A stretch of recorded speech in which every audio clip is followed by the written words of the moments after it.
On this fine Wednesday morning, things are in an uproar at the Barrows home. The family is getting ready to take in another foster child, 14-year-old Jane Jenny Ewing. The Barrows live in a modest two-story home in Welland, Ontario, with their first foster child, little Matthew Reed. Matthew had been in a foster from their own family. His mom.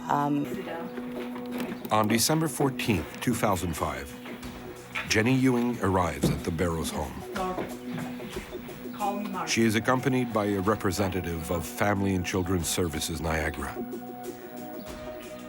The foster family knows little about the teenager, aside from the fact that she's had a few problems. The Barrows have only a sketchy idea of the nature of these problems. Something about theft and behavioral problems, nothing more. First thing Margaret asked them, would Matthew be safe? And because that was a big concern. Matthew opened her home and her arms to her. It should be mentioned that Family and Children's Services Niagara is usually rather discreet about its charges past. Upon the adolescent's arrival, the Barrows show her around the house and her new room. They also introduce her to little Matthew. However, Margaret Barrows makes sure not to leave the new boarder alone with the baby. They were trying to appear normal. Margaret makes breakfast for their children and pours herself a cup of coffee. Around 8 a.m., worried about not hearing Matthew, Margaret goes to his room. Matthew! She then instead she found the child lying on the floor.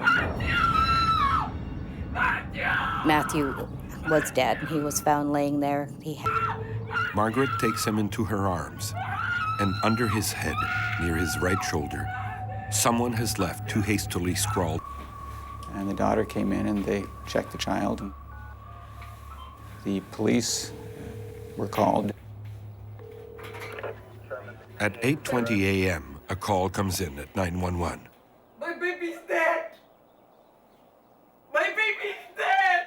At the other end of the line, Margaret Barrows' hysterical cries for help.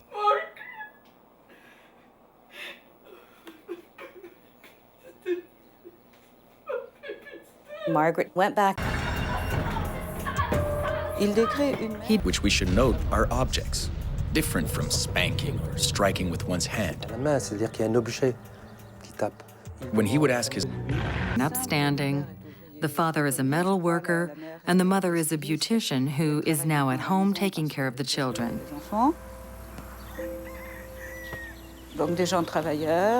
And they're well liked by the village's 200 inhabitants.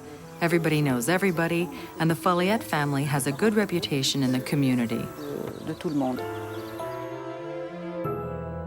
On October 27, 2004, after having breakfast with his family, Thierry Folliot leaves for work.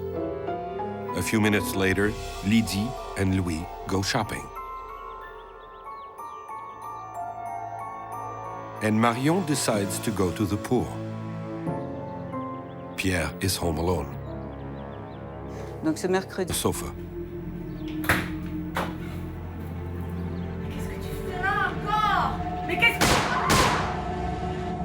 When Pierre remembers his sister will be home from the pool soon, so he drags his mother's body into the bathroom.